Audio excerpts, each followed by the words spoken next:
Bonjour et bienvenue pour cette nouvelle présentation. Aujourd'hui, on va parler du théorème de Wismec. C'est un atomiseur designé par Jebo, un atomiseur qui est fait clairement pour les saveurs, mais qui envoie quand même un gros paquet de nuages. On va regarder comment ça vape et on va en parler tout de suite de plus près.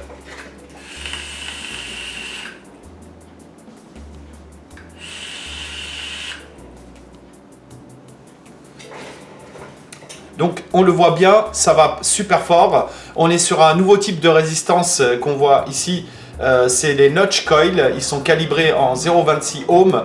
Et c'est un système assez innovant qui est en train de devenir vraiment à la mode. On le retrouve de plus en plus. On avait vu le notch coil déjà sur l'atomiseur de la Cuboid Mini.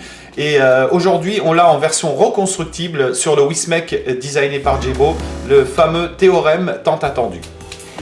Cet atomiseur mesure 42 mm de hauteur avec son drip tip par 22 mm de diamètre. On retrouvera un drip tip 510 compatible avec tous les drip tips du marché. L'airflow a été positionné entre les deux ailettes ici, d'un côté et de l'autre.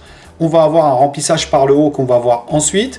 Un tank d'une capacité de 3,5 ml. Ici, il est monté d'origine avec le tank en Pyrex, mais il est livré également avec un tank métallique qu'on va voir un petit peu plus tard dans la vidéo. Pour régler l'airflow, on va devoir retirer le drip tip, puis dévisser cette partie, donc la partie haute du top cap, sous laquelle on va voir une bague d'airflow. On va la faire pivoter pour régler plus ou moins aérien. Alors là, je suis sur la version double entrée, donc on a une ouverture de ce côté, une ouverture de ce côté. Alors là, c'est très aérien. Le tank sera aussi livré avec une deuxième bague qu'on va voir ici, que je positionne là, et on voit bien que là on n'a qu'une seule ouverture pour ceux qui préfèrent un tirage beaucoup plus serré. Une fois qu'on a trouvé le réglage idéal, on va pouvoir remettre la partie supérieure du top cap, on la visse et là elle va bloquer la bague d'airflow, donc aucune chance que l'airflow se dérègle tout seul dans votre poche. Pour le remplissage, il suffit de tirer le bloc du top cap entier. On va avoir accès au trou de remplissage qu'on voit ici, dans lequel vous allez pouvoir glisser votre pipette et déverser 3 ml de liquide. Le top cap comporte une pièce qui a trois fonctions. La première, c'est qu'elle va servir de réducteur de chambre d'atomisation pour améliorer les saveurs. Quand on la place dans le tank, on voit qu'elle va venir combler l'espace libre derrière le coil et réduire nettement la chambre d'atomisation.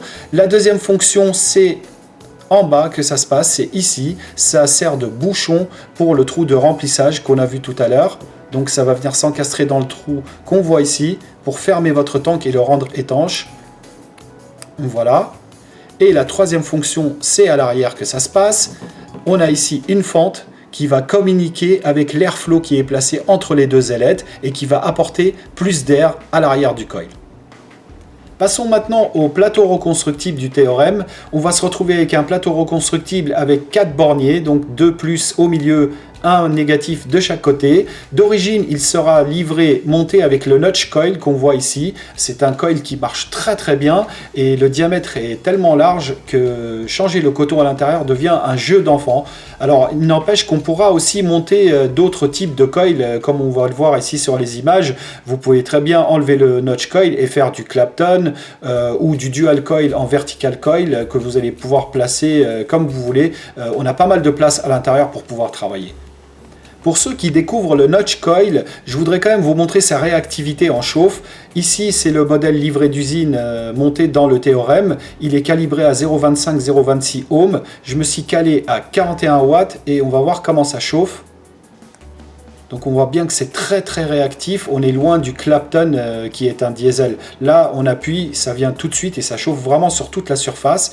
Et au niveau vapeur, on le ressent tout de suite. On sent que ça vient au moment où on met le doigt sur le bouton.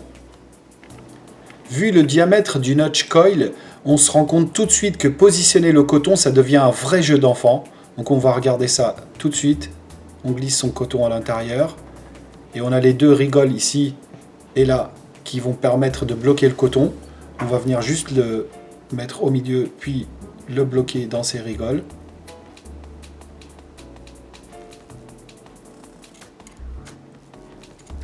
Et voilà. Donc après, au niveau du coton qui dépasse, soit on le coupe, soit on peut le rabattre à l'intérieur du tank directement, comme ceci, et ça marchera très bien aussi. Quand vous recevez votre Theorem, il sera déjà coilé, prêt à l'emploi, avec le coton déjà positionné, et il est monté d'origine en version Pyrex pour le réservoir. Il est livré avec le réservoir en métal qu'on voit ici aussi. Pour le remplacer, il suffit juste d'enlever le top cap, tirer sur le tank en Pyrex, prenez le tank en métal avec les striures vers le bas, emboîtez le tout sur l'embase et remettez votre top cap sur le dessus. Et voilà ce que ça donne, c'est très très joli. Le Theorem de Wismec vous sera livré en coffret avec quelques accessoires. Il sera, comme on l'a vu tout à l'heure, monté et prêt à l'emploi. Il est équipé d'origine avec la bague Airflow simple. Vous avez la deuxième bague d'Airflow double qui sera livrée aussi dans le coffret. Un deuxième tank en Pyrex. Un troisième tank en Pyrex, mais cette fois-ci il est coquet d'inox brossé avec un joli motif sur la partie basse. On aura un sachet d'accessoires avec des joints, des vis de rechange, la clé Allen pour faire ses montages et un second notch coil au cas où vous cassez le premier. En résumé, le Theorem est un atomiseur axé plutôt saveur. On l'a vu tout à l'heure avec sa petite pièce ici qui vient réduire la chambre d'atomisation et améliorer les saveurs.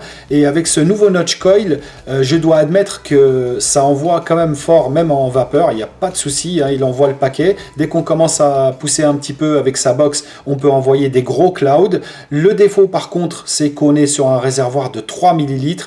Du coup, dès qu'on veut envoyer des gros clouds, eh bien, le liquide s'envole assez rapidement.